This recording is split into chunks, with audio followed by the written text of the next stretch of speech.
Years in the military, and there's three key components to a good speech.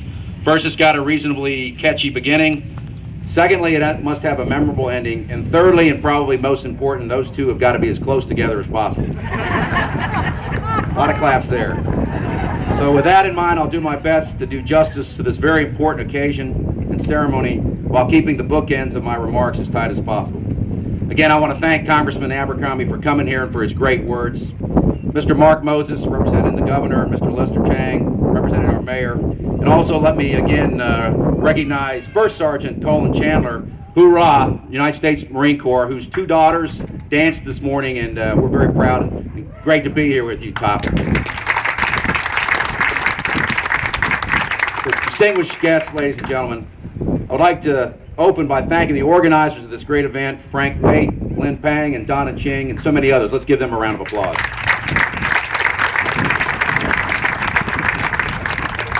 It is truly my great honor to be here today and to participate in this important occasion.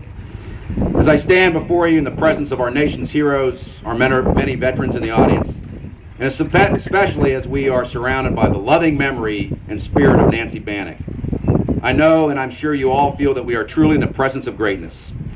Secondly, let me say that I pray that my words today can, even if in some small way, do justice and honor to the American patriots that the Memorial Day is all about. Our fallen heroes, those that paid the ultimate price, that gave the full measure of their lives in defense of freedom. I'd like to quote perhaps an unlikely person that I think captures what sacrifice is all about. This is a quote from the great tennis player Arthur Ashe, a man who overcame racism and hatred in his own life and profession. This is what he said: "True heroism is remarkably sober, very undramatic. It is not the urge to surpass all others at whatever cost, but rather it's the urge to serve others at whatever cost," end quote. In my mind, Arthur Ashe captured the essence of Memorial Day. Our fallen heroes unquestionably paid the greatest cost in service to their nation. They paid with their lives. This special day, to be sure, as is every Memorial Day, it is truly a special day. But this one is particularly special because of who sits in our audience, and is because of the specific time in our nation's history. We are indeed privileged to be here today at a site that is specially dedicated to our World War I veterans. They fought in the war to end all wars, which we know was a hope and a dream that has yet to come true. I can say with some certainty that most of us in this audience were not yet born when these great Americans left their homes and families to defend freedom on the European homeland. And they went with that patriotic song of the time ringing in their ears. It goes something like this: "The Yanks are coming, the Yanks are coming, we'll be over. We're coming over, and we won't come back till it's over, over there." Now, I was going to do my best karaoke voice, but I'll spare you that pain, as my wife well knows. Our fallen heroes who put it all on the line across the terrible battles of our still young nation, by their sacrifices and individual deeds, guaranteed our freedom. And in fact, the freedom that many around the world, these nations, enjoy. That is the gift that is precious of all, a life that is free and full of promise, free from fear. Without the dedication of these heroes and all our veterans, our nation and much of the world would in fact still live under the yoke of imperialism, fascism, and communism. Words alone cannot grasp the magnitude of the debt we owe these great Americans. It was Eleanor Roosevelt who said that a life well lived is measured not by what we gather in life, but rather by what we give. Our millions of veterans, admirably represented by these heroes with us in this place of honor, risked their lives and their futures for their fellow human beings.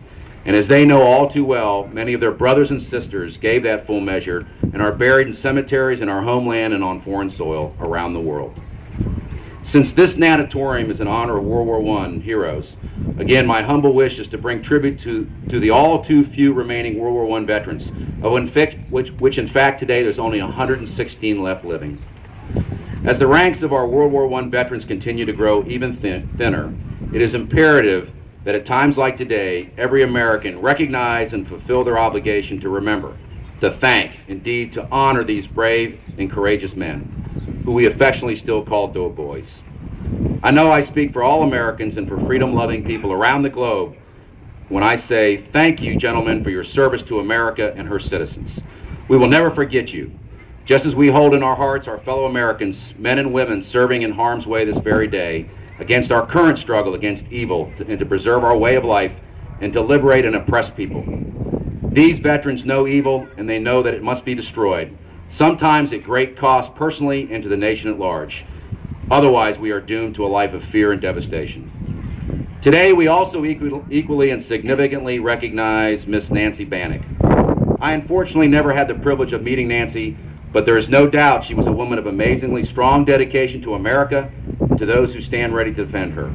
Her legacy of generosity and dedication to preserving this memorial behind me, and we stand in the shadow of, is unmatched and worthy of our admiration. As I prepared my remarks for this ceremony, I learned of the many causes that Nancy contributed to and how she was a remarkable leader in the community for historical preservation. Earlier this year, our community, our Ohana, lost an incredible lady who never forgot our veterans of yesterday and today. She truly set the example for generations to come. She stood for dignity and respect for those who gave all. Nancy's good friend, Wes Kindred, said this: she wouldn't give up on a cause for the latter part of her life that became her total occupation, doing work for the community. This memorial lives on because of Nancy, and we are forever grateful for her tireless efforts to preserve this memorial. This place is a fitting legacy to an American patriot, a lady and a woman of immense love for Hawaii and our nation, along with our great veterans and fallen heroes. And as we honor our heroes of the past, we members of the American military today owe our current capabilities and strength to the millions that went before us. From Valley Forge, Gettysburg, the Ardennes, Normandy, Iwo Jima, Vietnam, Kabul, and Baghdad, and hundreds of other battlefields, American heroes have committed themselves to doing something greater than oneself.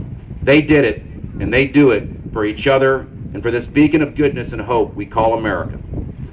Even over these many years of terrible wars and 2 short periods of peace, there remains stability. There remains a constant. There remains an internal feeling that has not changed, faded, or grown weaker through the years, and that is the American public's support for the nation's militaries. Wars are a horrible and devastating human tragedy. War is the last thing a soldier wants. But once the decision to go to war has been made, Americans have always risen to the challenge and stood on freedom's frontiers with our allies and friends against tyranny, many times defending those that could not be defended themselves. And Memorial Day is the embodiment of our citizens' desire to pay the proper respect to our fallen heroes. Our citizen support of the soldier, the Marine, sailor, airman, and coastie has always been strong and true, despite the understandable concern and even the protest against war. And even while I may personally disagree with a person's protest against a specific war, I would defend to the death their right to protest, their freedom of speech. That is what makes America great. As you know, there are many places in the world where if you disagree with your government, you'll be immediately jailed or even worse. So despite any expression of discontent, there is an amazing desire by our fellow Americans to find some way to express their gratitude to the men and women of the U.S. military.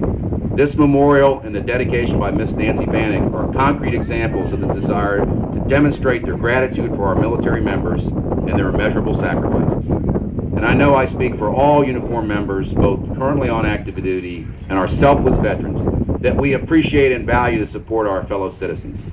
And we need your support, for without it, we are like a person in the desert searching for water. So thank you, Nancy, and thank all of you in this audience and the millions of other Americans like you for providing that soothing and comforting blanket of support. Finally, ladies and gentlemen, probably wondering when I was going to get there, veterans and distinguished guests, as we approach the summer and look forward to vacation time with our families and friends, and as you go about your daily lives living in this place we call paradise, Hawaii, please keep our men and women in uniform, past, present, and future, nearest to your heart, and pray for their safety. Pray that American citizens, like our veterans, like Nancy Bannick, will continue to answer the call of duty in the tough years to come. I'm confident that the next generations of America are in our schools today. Our fallen heroes stood up to the challenge of their generation, as I said, and our great young men and women, the latest, greatest generation of today, are doing just that in Iraq and Afghanistan. And America will remain great because the next generation has their shining example of patriotism and devotion to build upon. Thanks once again to all of you for honoring our fallen heroes.